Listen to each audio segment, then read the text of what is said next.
दोस्तों, Bihar civil service exam YouTube channel में आपका हार्दिक स्वागत है। इस वीडियो में हम पढ़ेंगे भारत के प्राकृतिक प्रदेश जो भौतिक विभाजन के अंतर्गत आता है। यह घटना चक्र पूर्वावलोकन का सीरीज है। इसमें हम चैप्टर वाइज पढ़ते जा रहे हैं। 3-4 वीडियो पढ़ चुके हैं, अब आते हैं 5वें वीडियो में। यह है भारत के प्राकृतिक प्रदेश की जानकारी के बारे में। आइए शुरू करते हैं। पूरा चुंबकत्व अध्ययन की वह शाखा है जो चट्टानों, अवसादों और निर्माण के समय संरक्षित गुणों का अध्ययन करती है। विज्ञान की वह शाखा प्राचीन भूवैज्ञानिक घटनाओं के अध्ययन में सहायक होती है। पृथ्वी के प्राचीन चुंबकीय क्षेत्रों का अध्ययन भी पूरा चुंबकत्व के माध्यम से किया जाता है। अल्फ्रेड वेगनर के महाद्वीपीय विस्थापन या प्रवाह सिद्धांत को प्रमाणित करने के लिए पूरा चुंबकीय अध्ययन को आधार बनाया गया है। महाद्वीपीय विस्थापन सिद्धांत के अनुसार प्रायद्वीपीय भारतीय स्थित स्थल पिंड गोंडवाना लैंड का भाग है। किसका भाग है? प्रायद्वीपीय भारतीय स्थल पिंड गोंडवाना लैंड का भाग है। ध्यान रखिएगा, बार बार पूछा जाता है। गोंडवाना भूभाग के विशाल क्षेत्र में प्रायद्वीपीय भारत, ऑस्ट्रेलिया, अफ्रीका, दक्षिण अमेरिका तथा अंटार्कटिका के क्षेत्र शामिल थे। कौन कौन? गोंडवाना के भूभाग में कौन शामिल था?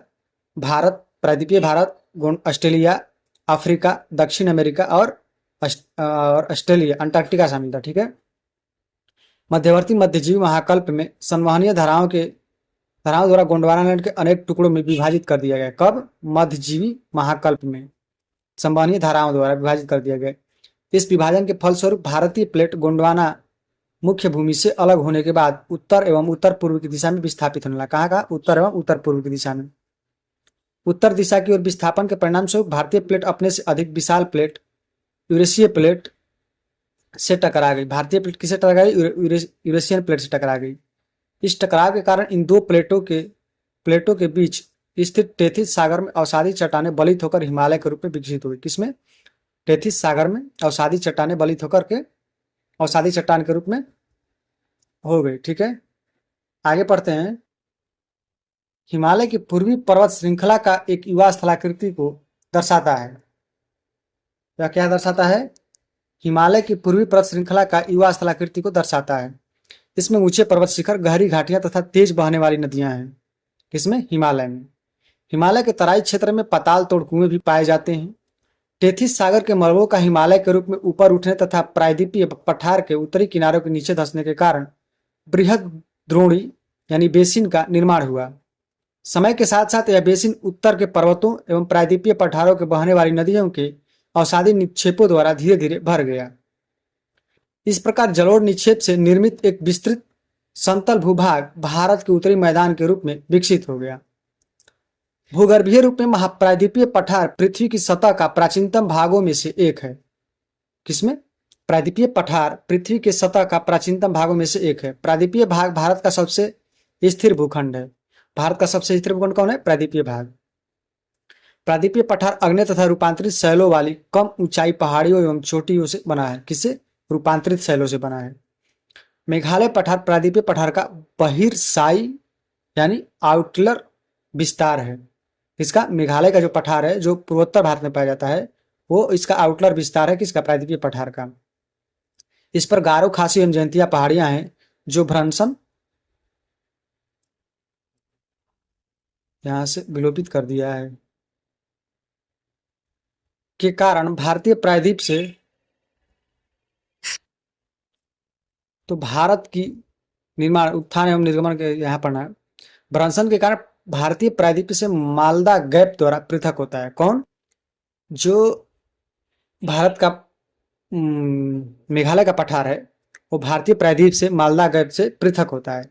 भारत के पश्चिमी तट का निर्माण भूमि के उत्थान एवं निर्गमन के कारण हुआ है। पश्चिमी तट का उत्थान कैसे हुआ है? उत्थान एवं निर्गमन के कारण। उत्थान कहाँ हुआ? उत्थान हुआ प्रायद्वीपीय पठार का और निर्गमन हुआ पश्चिमी तटीय, समुद्री तटीय का निर्गमन हुआ, तो इसके कारण पश्चिमी तट का निर्माण हुआ। भारत की भूमि बहुत अधिक भौतिक विभिन्नताओं को दर्शाती है, इसलिए भारत को 4 प्राकृतिक प्रदेश में विभाजित किया जाता है। कितने प्रदेश में? 4 प्राकृतिक प्रदेश में। आजकल 5 में बांटा जाने लगा है। देखते हैं। उत्तर का पर्वतीय क्षेत्र, विशाल मैदान, प्रायद्वीपीय पठार और तटीय एवं द्वीपीय क्षेत्र। ठीक है। एनसीईआरटी के अनुसार भारत को 6 भौगोलिक प्रदेश में विभाजित किया जाता है। इसको ध्यान में रखिएगा जरूर। ठीक है। कितने? एनसीईआरटी के अनुसार 6 भौतिक प्रदेशों में बांटा जाता है। जब 4 और 6 का आएगा तो आप 6 मारिएगा। हिमालय पर्वत, उत्तरी मैदान, प्रायद्वीपीय पठार, भारतीय रेगिस्तान तटीय मैदान एवं द्वीप समूह, सबको अलग अलग कर दिया है इसमें। तटीय द्वीप को और प्रायद्वीप पठार को एक जगह कर दिया है और रेगिस्तान को शामिल नहीं किया, तो इसलिए 3 बढ़ गया इसमें। कितना बढ़ गया? 2 बढ़ गया इसमें, ठीक है। इसके अतिरिक्त भारत को शैल स्तर क्रम, उच्चावच और विवर्तनिक प्रक्रमों के आधार पर 3 भूवैज्ञानिक और 6 भौतिक प्रदेशों में बांटा गया, ठीक है। कितने? 3 भूवैज्ञानिक और 6 भौतिक प्रदेशों में। देख सकते हैं भारत का नक्शा है, यहाँ पर मेघालय का पठार है, यहाँ प्रायद्वीपीय पठार है और टेथिस भूसंनति द्वारा ये अलग होता है। किसके द्वारा? मालदा गैप द्वारा अलग होता है, ठीक है, यहाँ से। अब एक कितना है? उत्तर पर्वतीय प्रदेश, उत्तर भारत का मैदान, भारतीय मरुस्थल, प्रायद्वीपीय पठार, तटीय मैदान और द्वीप समूह, ठीक है। अब नीचे आते हैं। धारवाड़ क्रम की चट्टानों का निर्माण आर्कियन क्रम की चट्टानों के अपक्षय, अपर्दन एवं निक्षेप तथा रूपांतरण से हुआ है। इसका धारवाड़ का निर्माण आर्कियन क्रम के चट्टानों के अपक्षय, अपर्दन एवं निक्षेप से हुआ है। ये शिलाएं अत्यधिक धात्विक हैं, जिनमें सोना, लोहा, मैग्नीज, अभ्रक, कोबाल्ट, कुमरियम, तांबा, टंगस्टन, सीसा आदि खनिज प्राप्त होते हैं। किसमें? धारवाड़ क्रम की चट्टानों में ये सब धात्विक और अधात्विक खनिज पाए जाते हैं। कुटप्पा क्रम की चट्टानों का निर्माण धारवाड़ क्रम की चट्टानों के बाद हुआ। किसका? कुटप्पा का। विंध्यन क्रम की चट्टानों का निर्माण कुटप्पा क्रम के बाद हुआ। तो पहले धारवाड़, उसके बाद कुटप्पा, उसके बाद विंध्यन। विंध्यन क्रम की चट्टानों का निर्माण कुटप्पा क्रम की चट्टानों के निर्माण के बाद हुआ। इनमें चुन्ना पत्थर, बलुआ पत्थर, चीनी मिट्टी प्राप्त होती है। किसमें? विंध्यन प्रकार के चट्टानों में। विंध्यन क्रम की चट्टानों के काफी समय के बाद गोंडवाना क्रम की चट्टानों का निर्माण हुआ, ठीक है। भारत का अधिकांश कोयला गोंडवाना क्रम की चट्टान से ही प्राप्त होता है। किसमें? गोंडवाना क्रम की चट्टान से। तो क्रम क्या रहा? पहले रहा धारवाड़, उसके बाद कोडप्पा, उसके बाद विंध्यन, ठीक है, उसके बाद विंध्यन, उसके बाद गोंडवाना। कोडप्पा नहीं, धारवाड़, कुडप्पा, विंध्यन, गोंडवाना। धारवाड़, कुडप्पा, विंध्यन, गोंडवाना। धा कु बी गो, धाकु बिगो, धाकु बिगो, धाकु बिगो, धाकु बिगो। चट्टानों का निर्माण हुआ। भारत का अधिकांश कोयला गोंडवाना क्षेत्र से ही प्राप्त होता है। कुडप्पा में पाया जाता है लौह तत्व या खनिज पाए जाते हैं, धात्विक और अधात्विक खनिज पाए जाते हैं। और कोयला जो है गोंडवाना क्रम की चट्टान में पाया जाता है, जिसका निर्माण विंध्यन क्रम की चट्टानों के बाद हुआ। इस क्षेत्र का कोयला मध्यम श्रेणी का होता है। यहाँ सर्वाधिक बिटुमिनस कोयले की प्राप्ति होती है। इसमें सल्फर की मात्रा न्यून होती है, ठीक है। आगे हम प्रश्नोत्तर संग्रह पढ़ेंगे, यहाँ तक के विस्तार पढ़ लिए। आगे देखते हैं, जहाँ जरूरत पड़ेगी वहां विस्तृत पढ़ेंगे, ठीक है। भारत से उपबंध पूरा चुंबकीय प्रमाणों से संकेत मिलते हैं कि भूतकाल में भारतीय स्थल पिंड सरका किधर? उत्तर को, और उत्तर पूर्व को सरका है। तो इसमें उत्तर दिया है, उत्तर पूर्व नहीं दिया है, तो उत्तर को सरका है। मैंने पहले ही पढ़ा दिया उसमें। आगे देखते हैं। भारतीय उपमहाद्वीप मूलतः एक विशाल भूखंड का भाग था, जिसे कहते हैं किसका? Aryavarta, Jurassic, Indian, Gondwana land. क्या? गोंडवाना लैंड पढ़ा है उसमें, बहुत अच्छा।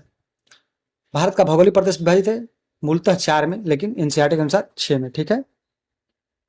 आगे देखते हैं इनमें कौन सा सही है, सुमेलित कीजिए, ठीक है। सही सुमेलित नहीं है। मध्य ट्रैप की मोटाई 1200 मीटर। ट्रैपों के मध्यवर्ती तल सागरीय पादपों और जंतुओं के अवशेषों से बने हैं। नहीं, ये बिल्कुल नहीं है। निम्न ट्रैप की मोटाई लगभग 150 मीटर है। ऊपरी ट्रैप की मोटाई लगभग 450 मीटर है। आइए देखते हैं। दक्कन ट्रैप का निर्माण मेसोजोइक महाकल्प के क्रिटेशियस कल्प में पश्चिमी मध्य भारत में हुआ, जिसमें अधिकांश महाराष्ट्र के क्षेत्र में सम्मिलित है। ज्वालामुखी की दरारी उद्भेदन के परिणाम स्वरूप लावा प्रवाह से लगभग 5 लाख वर्ग किलोमीटर का क्षेत्र इससे आच्छादित हो गया। इस क्षेत्र में 2000 मीटर से अधिक, कहीं कहीं 3000 मीटर से अधिक मोटाई का बेसाल्टिक लावा का जमाव मिलता है। दक्कन ट्रैप की मोटाई ट्रैप के उत्तर पश्चिमी से पूर्व एवं दक्षिण पूर्व की ओर कम होती जाती है। कहाँ से? उत्तर पश्चिम से पूर्व एवं दक्षिण पूर्व की ओर कम होती जाती है, ठीक है। ट्रैप के मध्यवर्ती तल में सागरीय पादपों एवं जंतुओं का अवशेष नहीं पाए जाते हैं, अतः विकल्प में दिया गया सुमेलित नहीं, ठीक है। उत्तराखंड किस भाग के पाताल तोड़ कुएं पाए जाते हैं? तराई क्षेत्र में पाए जाएंगे। उत्तराखंड के तराई क्षेत्र में पाताल तोड़ कुएं पाए जाते हैं, क्योंकि वहां टेथिस सागर पहले था और टेथिस सागर में भूसन्नति के कारण ही हिमालय का निर्माण हुआ, और टेथिस सागर में जल तो रहा ही होगा, इसलिए पाताल तोड़ कुएं वहां पर पाए जाते हैं। भारत के भू आकृतिक रचना संबंध में निम्नलिखित कथनों पर विचार कीजिए। संरचनात्मक दृष्टि से मेघालय का पठार दक्कन का पठार का विस्तार बिल्कुल पढ़े हैं। कश्मीर घाटी की रचना एक समभिन्नति में हुई है, बिल्कुल। गंगा का मैदान की रचना एक अग्रगर्त में हुई है, ये भी सही होना चाहिए हमको लगता है। और हिमालय की उत्पत्ति भारतीय प्लेट, यूरेशियन प्लेट तथा चीनी प्लेटों के त्रिकोणीय विचरण के फलस्वरूप हुआ, इसमें डाउट है हमको। आइए देखते हैं 1 2 3। क्यों चीनी प्लेट? को चीनी प्लेट नहीं है, यूरेशियन प्लेट का ही भाग है चीनी प्लेट भी, चीनी प्लेट कोई अलग से प्लेट नहीं है, तो भारतीय प्लेट और यूरेशियन प्लेट के टकराने से हुआ है, ये बात सही है। ठीक है, आइए 1 2 3 सही है। आइए आगे देखते हैं। निम्न में से कौन सा कथन असत्य है? भौमिकीय दृष्टि से प्रायद्वीपीय क्षेत्र भारत का सबसे प्राचीन भाग है, बिल्कुल। हिमालय विश्व में सबसे नवीन बलुई पर्वतों का प्रदर्शित करता है, ये भी सही है। भारत के पश्चिमी समुद्र तट का निर्माण नदियों के जमाव से किया गया, नहीं। उत्थान और पतन के कारण हुआ है, बताया गया है विस्तृत विश्लेषण में। ठीक है।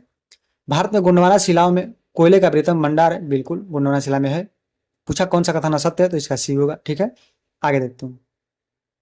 सूची 1 को सूची 2 से सम्मिलित करना है। दक्कन ट्रैप पूछ रहा है किस में है इसमें। ठीक है, आगे देखते हैं। पश्चिमी घाट, ये भी देखना है। अरावली, ये भी देखना है। नर्मदा ताप्ती जलोढ़ रेंज है, आइए देखते हैं। अरावली को ले लीजिए, सबसे कितना है? उत्तर नूतन, अत्यंत नूतन। अत्यंत नूतन में आ जाइए आप। नर्मदा ताप्ती निक्षेप, पश्चिमी तट, दक्कन ट्रैप। दक्कन ट्रैप की उत्पत्ति क्रिस्टेशियस कल्प में हुई है, इसका उत्तर भी होगा। दक्कन ट्रैप की उत्पत्ति क्रिस्टेशियस कल्प में के अंतिम चरण में हुई है।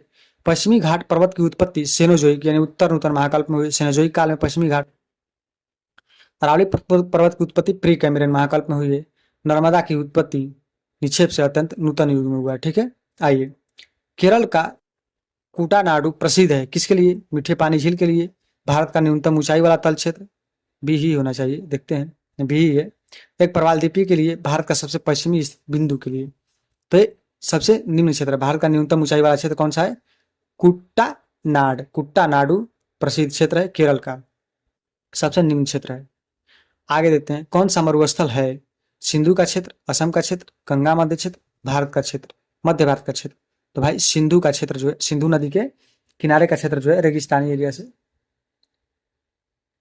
घिरा हुआ है। आगे देखते हैं। कौन सा जिला धारवाड़ भूस्तरीय रचना वाला नहीं है? रोहतास तो बिल्कुल नहीं होगा क्योंकि ये विंध्य श्रेणी का है, इसमें क्यों नहीं होगा? ठीक है, बाकी मुंगेर, जमुई और नवादा है इसमें धारवाड़ क्रम में। कौन सी चट्टान प्रणाली भारत की नवीनतम चट्टान प्रणाली है? गोंडवाना क्रम चट्टान प्रणाली। क्यों? पहले कुडवापा आया था, फिर पहले धारवाड़ आया था, उसके बाद कुडप्पा, फिर विंध्य, फिर गोंडवाना आया था। ठीक है, धाकुबिगु, धाकुबिगु, धाकुबिगु, धाकुबिगु। ठीक है, आइए आगे देखते हैं। अगला प्रश्न है, सही विकल्प का चुनाव करना है इसको पढ़कर।